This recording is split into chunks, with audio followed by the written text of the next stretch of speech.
मैं तुम्हारे पिता के घर में जाऊंगा, तुम्हारा और मेरा दोनों का अपमान होगा। सती ने कहा, क्या बात कर रहे हैं आप? जानती हूं कि पिताजी आपको पसंद नहीं करते, लेकिन आपका अपमान थोड़ी करेंगे। शिव जी ने कहा कि अपमान करेंगे क्या नहीं, अपमान कर चुके। क्या? तब भगवान शंकर ने वो बात बताई जो घटना घटी थी ब्रह्मा जी की सभा में। देखिए शंकर का चरित्र। कोई और साधारण आदमी होता तो पहले ससुराल से झगड़ा करके आता, फिर पत्नी की पिटाई करता कि तेरे बाप ने मुझे ऐसा कहा। लेकिन शिव जी का चरित्र देखिए, आज तक जरूरत नहीं पड़ी थी इस बात को बताने की, तो शंकर जी ने इस बात को नहीं बताया, लेकिन आज कह रहे हैं कि भवानी, तुम्हारे पिता ने उस दिन हमारा बहुत अपमान किया, मुझसे ये शब्द कहे। सती ने समझाया कि होता है घर में छोटी मोटी बात, लेकिन इसके लिए क्या हम न जाएं? शिव जी के समझाने पर भी सती नहीं मानी। कभी अंदर जाती हैं, कभी बाहर निकलती हैं घर के, कभी मिट्टी को खोदती हैं, कभी अपने पल्लू को दांत से दबाती हैं। शंकर जी ने देखा कि इसका शरीर यहां है, लेकिन मन पहुंच गया पिता के घर में। तो कहा, भवानी जाना चाहती हो? बोले हाँ। नंदी को बुलाया। नंदी, भवानी को ससम्मान इनके पिता के यज्ञ में लेकर जाओ। और सती जगदम्बा नंदी पर बैठकर शिव गणों को साथ में लेकर के निकली अपने पिता के घर में। जैसे ही पिता के घर पर पहुंची, पिता के घर में पहुंचने पर किसी ने भी सती का सम्मान नहीं किया। पिता भवन जब गई भवानी,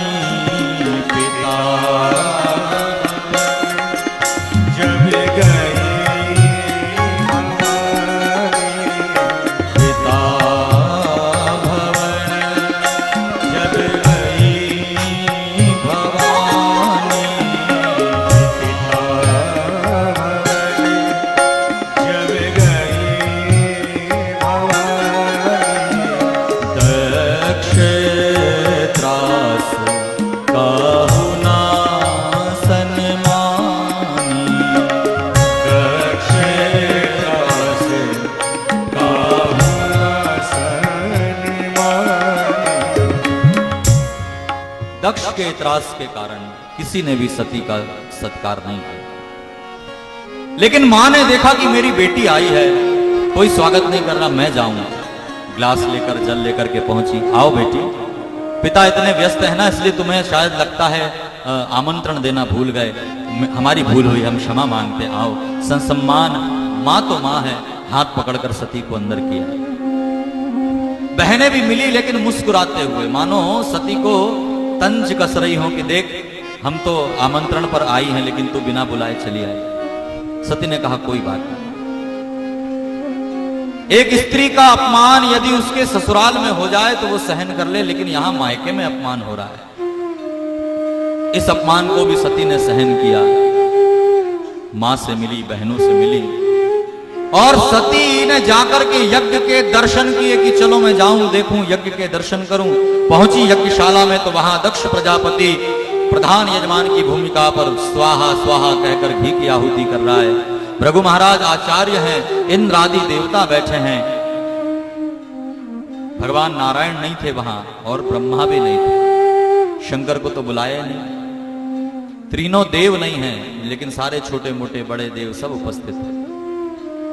सती ने चारों तरफ घूमकर जब यज्ञशाला में देखा तो सती की आंखें लाल हो गई कि ये जरूरत दक्ष की। सती जाई देखी तब जा, सती जाई देखी तब कदम नदी शंभु कर भागा, कदम नदी शंभु कर भागा।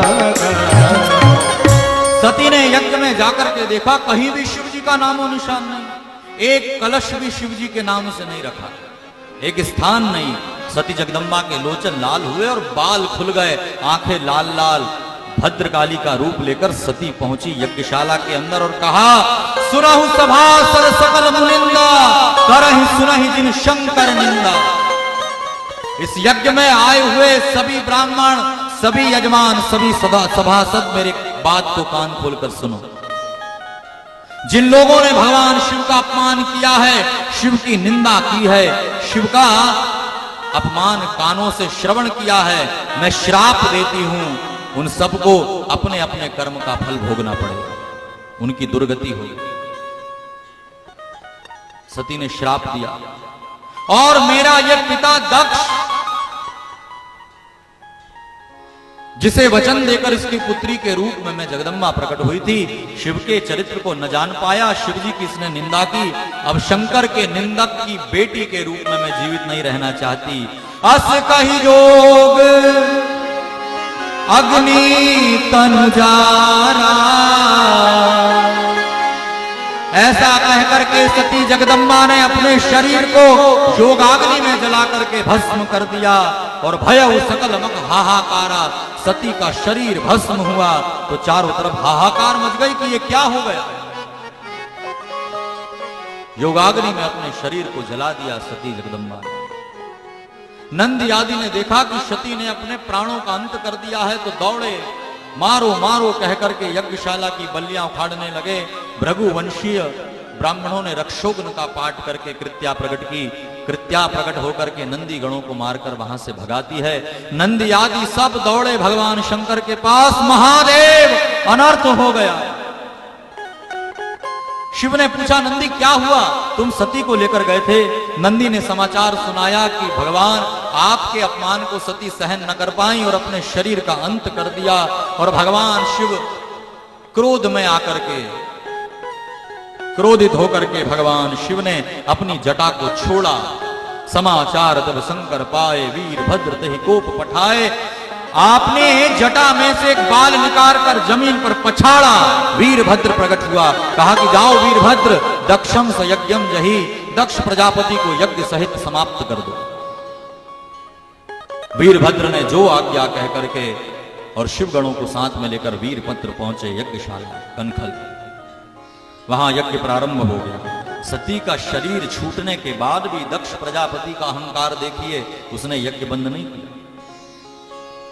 यज्ञ चल रहा है, विष्णवे स्वाहा विष्णवे स्वाहा विष्णवे स्वाहा, आवाज आ रही है।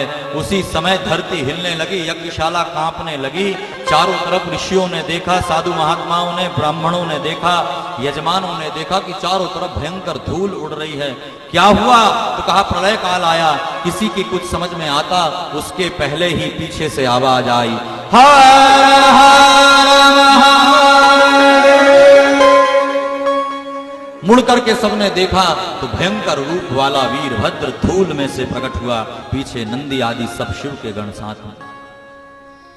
यज्ञशाला को चारों तरफ से घेर लिया। वीरभद्र ने अंदर प्रवेश किया। जो भी युद्ध करने आया उसको बराबर उचित दंड दिया। पकड़ा दक्ष प्रजापति का मस्तक। वीरभद्र ने कहा, इसी मुख से तूने शिव की निंदा की है। सती जगदम्बा के श्राप से अब ये मुख तेरे धड़ पर रहने लायक नहीं है। और वीरभद्र ने खड्ग निकालकर दक्ष प्रजापति का मस्तक काटा और महारुद्राय स्वाहा कह करके अग्नि में छोड़ दिया। दक्ष प्रजापति का प्राणांत हो गया, धड़ नीचे गिरा। देवताओं को, ऋषियों को बंदी बनाया वीरभद्र ने।